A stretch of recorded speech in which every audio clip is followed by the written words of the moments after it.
इस संसार के खेल में जीव अज्ञान बस, इसको भेद नहीं है कहाँ से आया था, क्या करना था, क्या कर रहा है, इस जीव का कल्याण कैसे होना है, क्या कर्म है, कर्म का भार क्या है, ये जीव क्यों भोगता है, क्यों परमात्मा ने स्त्री अलग बनाई, आदमी अलग बनाए, क्यों उन्हीं में से कुछ को राक्षस बना दिया, कुछ को देवता बना दिया, उन्हीं में से कुछ को ऐसे कर्मों में लगा दिया कि जिनका परिणाम बुरे से बुरा होता है, और कुछ को ऐसे कामों में लगा दिया कि जिनका परिणाम बहुत अच्छा होता है। अच्छे वालों को स्वर्ग बैकुंठ मिल जाता है, बुरा करने वालों को नरक और दूसरी ऐसी जगह मिलती हैं जहां उनको कष्ट भोगने पड़ते हैं।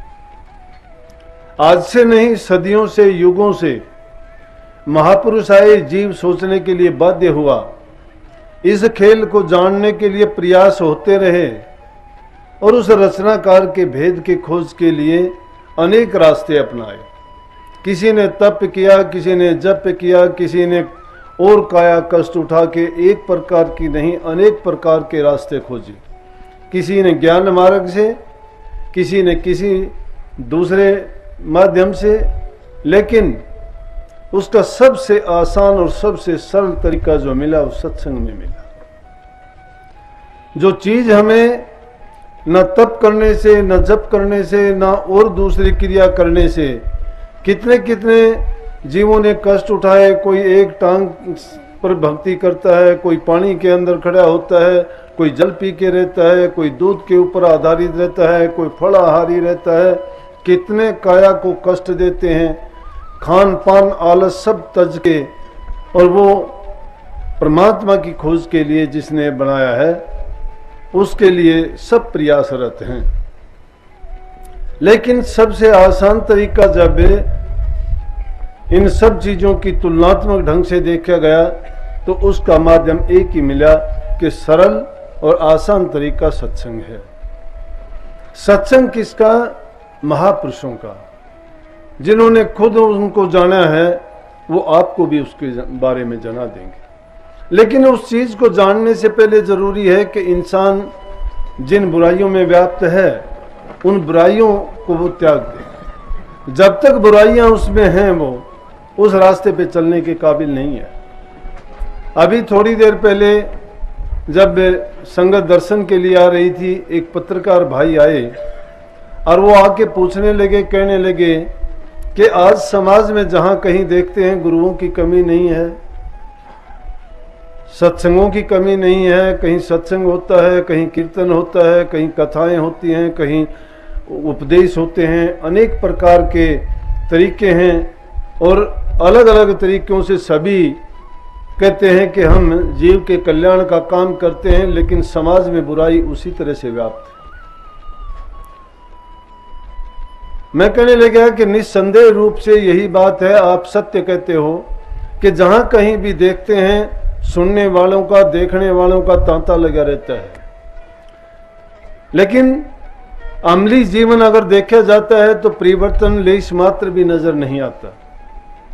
और उसका कारण क्या है कि मूल रूप से जो उन्होंने बुराइयां अपना ली हैं, जो उनके जीवन में जाने में अनजाने में ऐसी ऐसी जो पाप कृतियां हैं, उनको आदियों को तो जानता नहीं है कि वो क्यों ऐसा करता है।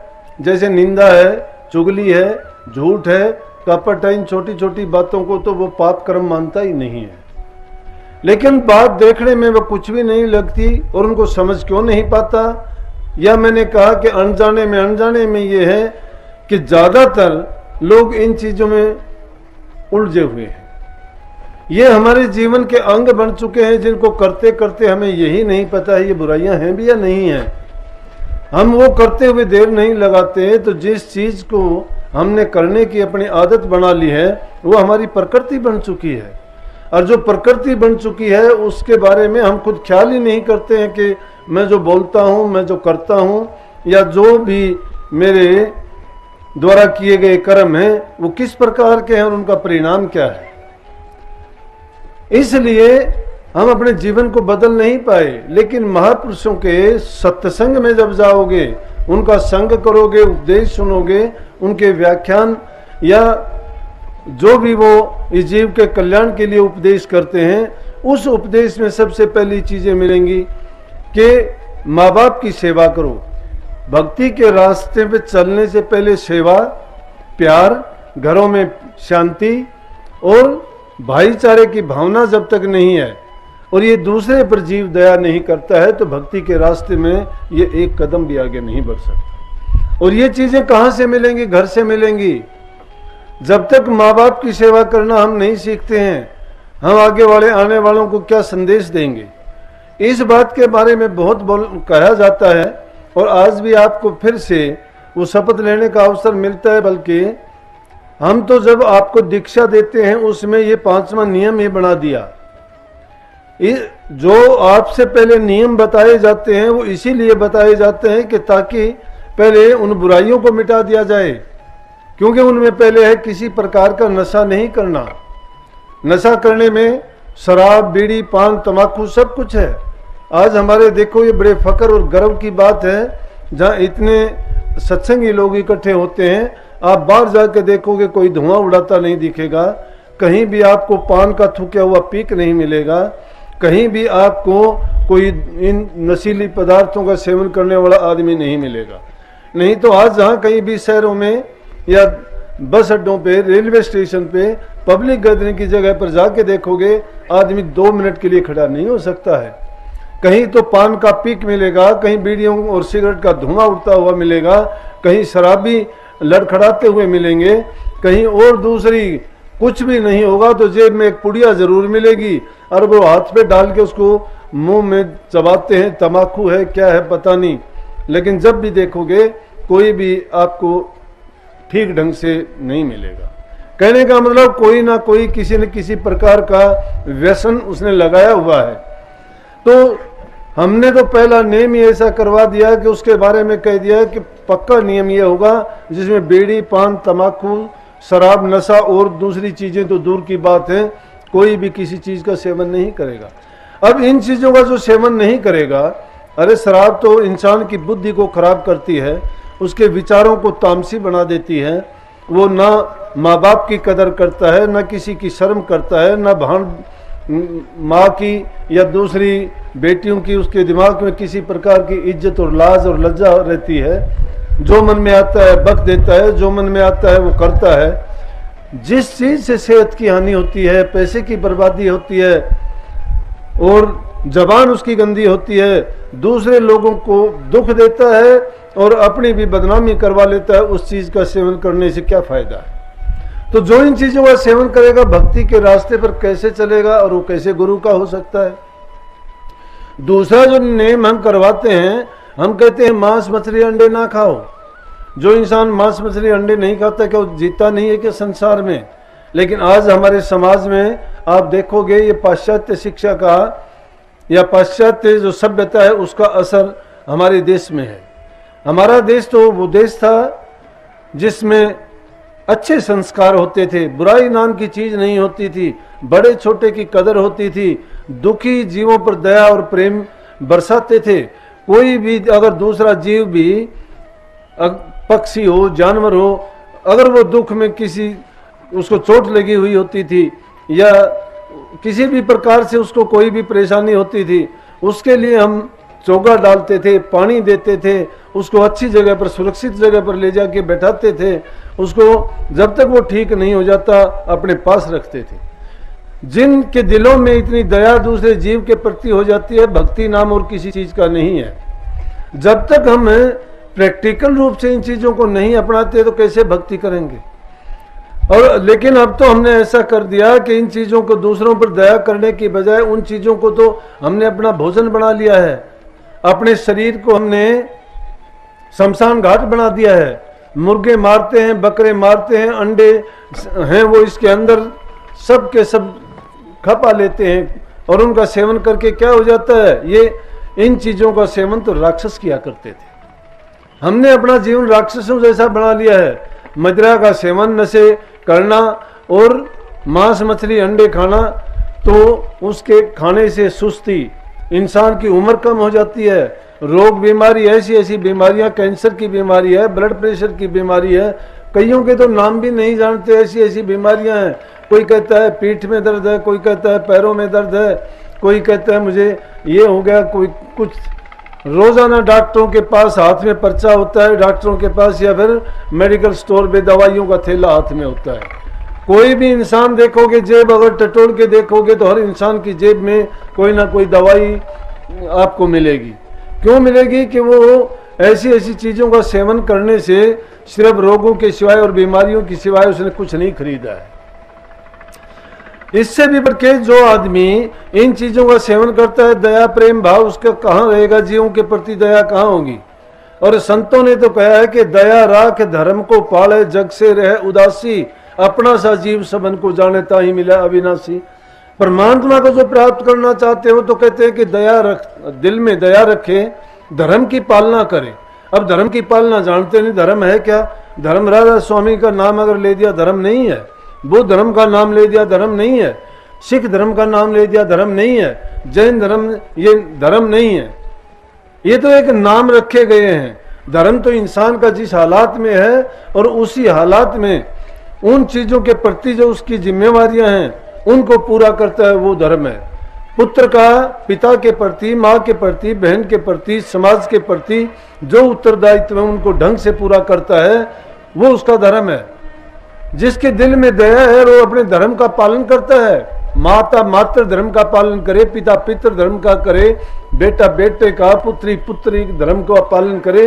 तो मैं कहता हूँ सारा समाज इतना शांति से और इतना उन्नत समाज होगा कि जो हम पीछे की कहानी आज याद करते हैं कि हमारे देश की ये हालत थी, वो आज भी हो सकती है।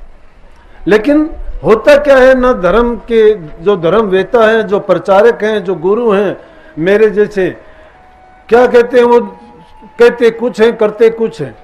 धर्म के प्रति नहीं, बल्कि उन्होंने धर्म को व्यवसाय बना लिया है।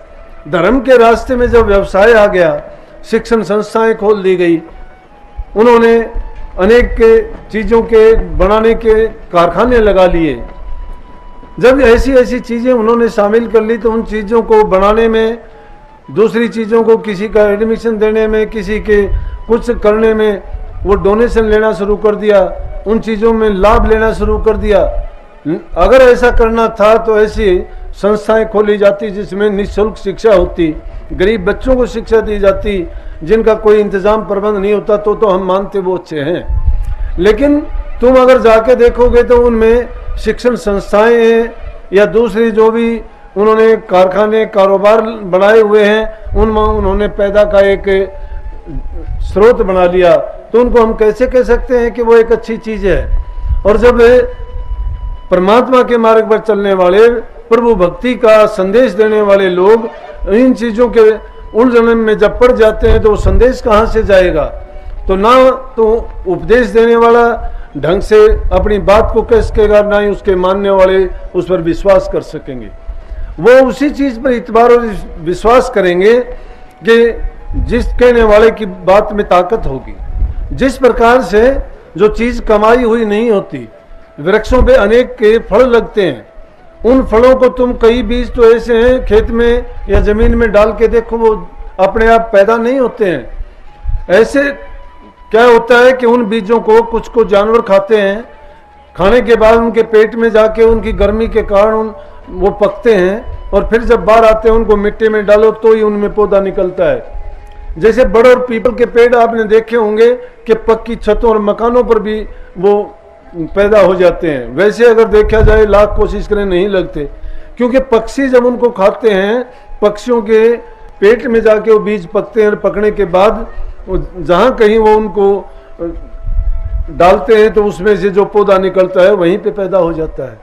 इसी प्रकार से प्रभु की भक्ति या उनका नाम भी जब तक कमाया हुआ नहीं होता, और वो नाम ऐसे इस शिष्य को बता दिया, कह दिया कि तुम इस नाम का जाप किया करो, इस नाम का सुमरण किया करो, आंखें बंद कर लिया करो, 2 घड़ी के लिए बैठ लिया करो। अरे मन चंचल है, जो कर्म करते हैं ख्याल उनमें जुड़ा रहता है, क्रिया कुछ करते हैं, सोचना कुछ चाहते हैं, आंखें बंद करके कुछ करते हैं, लेकिन ऐसे बात नहीं बनती है। बात जो बनेगी तो क्या है कि जिसने नाम की कमाई की है और वो कमाई किया हुआ नाम, जिस प्रकार से हीरा तराशा जाता है ना, इसी प्रकार से नाम की भी कमाई की जाती है। गणका के लिए कह दिया ना कि जिसने तोता के पढ़ावने से वो तिर गई थी। तोता ऐसे नहीं पढ़ाया गया कि उसने तोते को राम राम सिखा दिया होगा। राम राम करते करते वो खुद राम का रूप हो गई थी। नाम में और राम में उसमें कोई अंतर नहीं रह गया था। उसको पढ़ाते पढ़ाते उसको ये ख्याल ही नहीं रहा था कि मैं क्या है, रा क्या है। रर्रा मम्मा ऐसा चेत्या उसी में लगाया हेत।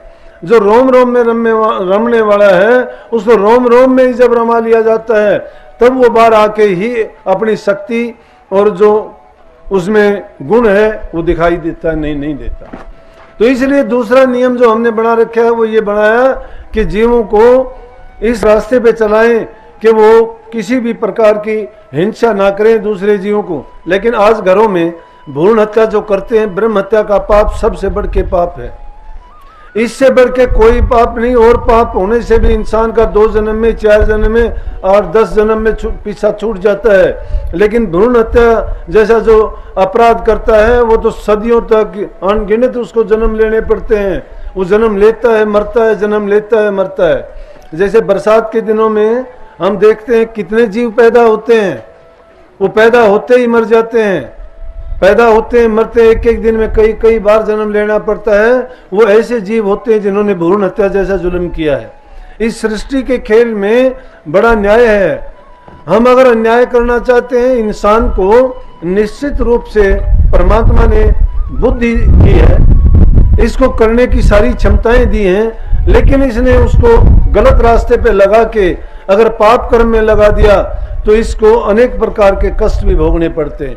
इसीलिए संत महात्मा या जितने भी समाज के सुधारक आए वो इंसान के ही रूप में आए हैं, क्योंकि इंसान के रूप में ही आके उन्होंने वो काम किया है, प्रभु का संदेश दिया है, उसके नाम की महिमा गाई है और उनका गुणगान करके जीवों को उनके कर्म के प्रति जागृत करके और उनका उद्देश्य जता के कि जीव का उद्देश्य संसार में आना, मनुष्य चोले को धारण करना क्या किस लिए था? वो इसलिए था कि ये जीव काम करके अपने जीवन में अपना कल्याण कर जाए और फिर इसको बार बार जन्म मरण के चक्कर में ना आना पड़े। तो जो दया रखता है धर्म की पालना करता है, दया रख धर्म को पाले और जग से रहे उदासी। जग से उदासी का मतलब ये नहीं है कि हम सब कुछ अपना त्याग के बैठ जाएं। अगर सब कुछ त्याग के हमने एक जगह पर बैठ के हमने घर परिवार की, संतान की, समाज के प्रति जो हमारे दायित्व थे, जो हमारी कर्तव्य थी, जिम्मेवारियां थी, उनको अगर हमने छोड़ दिया है तो हम संसार के और परिवार के ज्यादा कर्जदार बन के गए।